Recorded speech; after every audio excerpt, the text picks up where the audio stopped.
7월 11일 확신에 찬 기도. 오랫동안 아이를 갖기 위해 노력했던 리처드와 수잔 부부는 수잔이 임신했을 때 아주 기뻐했습니다. 그러나 산모의 건강 문제로 아기가 위험하게 되자 리처드는 매일 밤 아내와 아기를 위해 깨어 기도했습니다. 그러던 어느 날 밤 리처드는 하나님이 돌보아 주신다고 약속하셨으니 이렇게까지 열심히 기도할 필요가 없다고 생각했습니다. 그러나 일주일 후 수잔은 유산하고 말았습니다. 리처드는 몹시 실망했습니다. 기도를 열심히 하지 않아서 아기를 잃은 것은 아닐까? 라는 생각이 들었습니다. 처음 볼 때는 오늘 본문 속 비유도 그렇게 말하는 것 같이 생각됩니다. 이 비유에서 이웃은 오로지 친구의 성가신 끈질김 때문에 친구를 도와주러 잠자리에서 나옵니다. 이런 식으로 읽으면 이 비유는 마치 하나님은 우리가 계속 귀찮게 졸라야만 우리의 기도를 들어주시는 것으로 해석됩니다. 그리고 열심히 기도하지 않으면 하나님은 아마 우리를 도와주지 않으실 거라는 것입니다. 그러나 클라인 스노드 그라스와 같은 성경 주석가들은 이것이 틀린 해석이라고 지적합니다. 이 비유의 진정한 초점은 이웃도 이기적인 이유로 우리를 도와주는데 하물며 자비로우신 하나님은 얼마나 더 우리를 도와주시겠는가 하는 것입니다.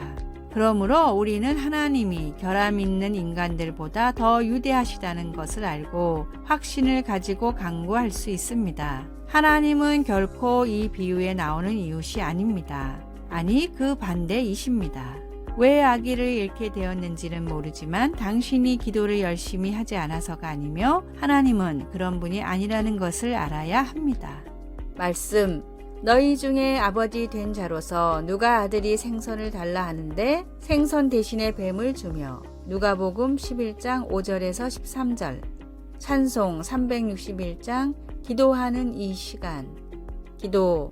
오늘도 하나님께서 저희 기도를 들으시고 응답하시리라는 확신을 가지고 또 중요한 것은 제 말이 아니라 하나님의 선하심이라는 사실에 감사하며 저와 다른 사람들의 필요를 들고 하나님 앞으로 나아갑니다. 아멘.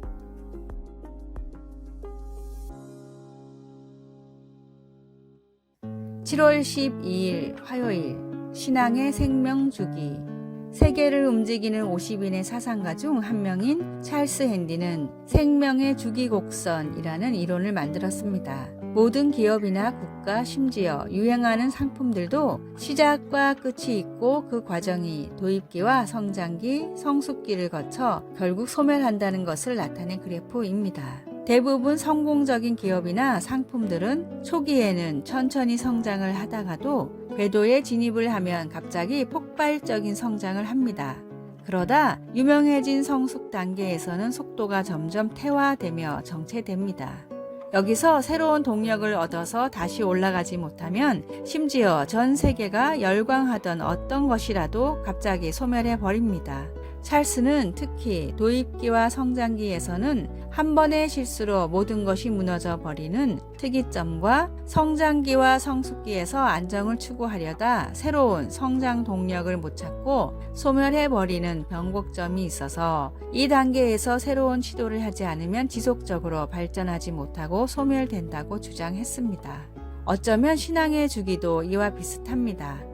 하나님을 처음 만나고 뜨거운 감격이 살아있는 초창기 때의 믿음이 익숙해지고 안정화되며 신앙 생활이 피로해지는 단계가 찾아오게 됩니다. 신앙이 퇴보하는 것을 모르고 위기도 느끼지 못하는 무늬만 그리스도인이 되지 않고 하나님을 향한 열정을 회복할 수 있는 새로운 도전을 멈추지 마십시오. 오늘의 말씀. 주의 구원에 대한 기쁨을 내게 다시 주셔서 내가 주께 순종하게 하소서. 시편 51장 12절. 오늘의 찬송 285장 주의 말씀 받은 그날. 오늘의 만나. 첫사랑의 열정과 뜨거움을 다시 회복하는 신앙 생활이 되게 하소서. 주님을 끝없이 사모하는 열정으로 신앙의 권태기를 극복합시다.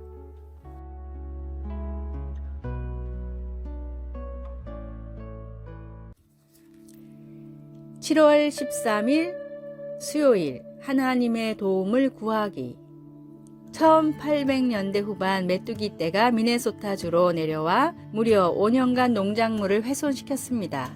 농부들은 타르를 사용하여 메뚜기를 잡고 밭을 태워 메뚜기 알을 없애려고 노력했습니다. 굶주림 직전까지 간 많은 사람들은 절실한 마음으로 주 저녁에 걸쳐 기도의 날을 정해서 함께 하나님의 도움을 구하기를 원했습니다. 이에 동의한 주지사는 4월 26일을 기도의 날로 잡았습니다. 함께 기도하기를 마친 후 며칠 동안 날씨가 따뜻하여 메뚜기 알들이 부화되기 시작했습니다.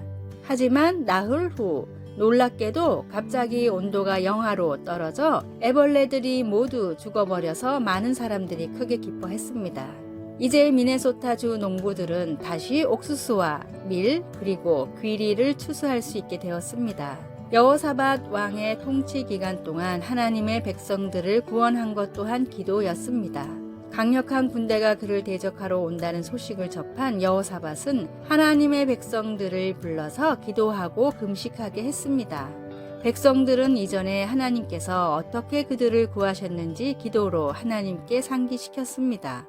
그리고 여호사밧은 견책이나 전염병이나 기근 같은 재난이 그들에게 닥쳐온다면 하나님께서 들으시고 구해 주실 테니까 하나님께 부르짖겠다고 말했습니다. 적군의 침략으로부터 그의 백성들을 구해주신 하나님은 우리가 고통 중에 부르짖을 때 들으십니다. 그것이 인간관계의 문제이건 자연재해의 위협이건 모든 염려를 기도로 하나님께 올려드리십시오. 그분께는 어려운 일이란 없습니다. 말씀. 만일 재앙이나 난리나 견책이나 전염병이나 기근이 우리에게 임하면 주의 이름이 이 성전에 있으니 우리가 이 성전 앞과 주 앞에 서서 이 환난 가운데에서 주께 부르짖은즉 들으시고 구원하시리라 하였나이다. 역대하 20장 9절. 찬송 365장 마음속에 근심 있는 사람. 기도. 하나님은 세상과 그 속의 모든 만물을 만드셨습니다. 만물의 질서를 회복시키시고 사랑하시는 당신의 백성들을 회복시켜 주소서. 아멘.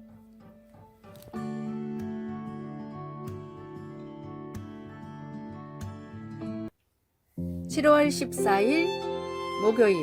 거북이와 개. 바다 거북은 알을 낳을 때 모래사장을 깊숙이 파서 100개나 낳습니다. 갓 태어난 바다 거북이 기어 올라오기에는 너무 깊은 구덩이지만 신기하게도 다친 곳 하나 없이 모래사장으로 기어 올라옵니다. 동물학자들의 실험에 따르면 구덩이에 알을 하나 묻어 놓았을 땐 나올 확률이 27%이지만 2개씩 묻어 놓았을 땐 84%, 4개 이상을 묻어 놓으면 100%의 확률로 새끼들이 구덩이를 빠져 나왔습니다. 최초로 태어난 바다 거북 새끼는 구덩이 벽을 파서 경사를 완만하게 만드는데 뒤이어 깨어난 거북이는 이 거북의 등을 타고 올라가 더 높은 벽을 파내고 나중에 깨어난 거북들도 차례차례 파낸 모래를 다져서 발판을 만듭니다. 시간이 조금 지나면 구덩이에서 모래사장으로 나갈 수 있는 완만한 길이 생기기 때문에 4마리 이상의 알이 있는 구덩이의 바다 거북들은 안전하게 밖으로 나올 수가 있었습니다. 그러나 개를 구덩이에 넣으면 정반대의 일이 일어납니다. 충분히 기어 나올 수 있는 높이임에도 올라가는 개를 끌어내리느라 혈안이 돼서 결국 빠져나오는 개는 몇 마리 없이 서로 힘을 빼다가 대부분 죽고 맙니다. 위기일수록 필요한 것은 끈끈한 협력입니다. 잘못을 서로 인정하고 개선하는 것도 중요하지만 하나의 믿음으로 말씀대로 연합하는 것이 더더욱 중요합니다. 하나님을 믿는 성도끼리의 거룩하고 아름다운 연합으로 신앙의 위기를 지혜롭게 극복해 나가십시오. 오늘의 말씀. 아무 일에든지 다툼이나 허영으로 하지 말고 오직 겸손한 마음으로 각각 자기보다 남을 낮게 여기고. 빌립보서 2장 3절. 오늘의 찬송 475장 인류는 하나 되게. 오늘의 만나. 선한 마음으로 연합하는 그리스도인들을 위해 기도하게 하소서. 갈등과 분란을 조장하지 말고 지혜롭게 해결하고자 노력합시다.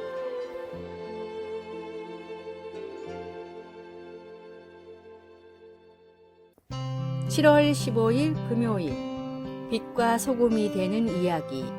허리를 힘있게 묶고 일하는 분. 독일 사람들 중에는 성경적으로 살아가는 사람이 많습니다. 제가 다니던 회사의 부사장이던 에버트도 그런 사람이었습니다. 저는 그 회사에서 10년간 일했는데 그의 성경적인 고결함을 말해주는 사건이 있었습니다. 그는 56세 때에 은퇴했습니다. 사실 제가 29세에 회사 중역이 될 수 있었던 것은 그가 은퇴를 빨리 했기 때문입니다. 그가 일찍 은퇴한 이유는 큰 회사 설립에 성공했고 재정적으로 여유가 있었기 때문입니다. 그는 더 이상 세상적인 성공을 꿈꾸지 않고 평범한 가장으로 돌아가 자기가 세운 회사에 컨설팅이나 해주면서 살고자 했습니다. 그런데 그가 고용하고 승진시킨 그 중역들이 그를 고용해주지 않았습니다. 그는 큰 상처를 입고 저를 찾아왔습니다. 저는 그에게 함께 사업을 하고 수익은 똑같이 나누자고 제안했지만 그는 자기가 일한 만큼만 보수를 주면 된다고 했습니다. 그리고 처음에는 일주일에 하루 정도만 일하고 회사가 바빠지면 근무 시간 중 반 정도만 일하겠다고 했습니다. 하지만 곧 회사가 바빠지자 그는 근무 시간의 4분의 3가량 일하고 일한 만큼만 월급을 받았습니다. 그는 항상 저보다 먼저 일어나 회사 문을 열고 커피도 자기가 직접 내렸습니다.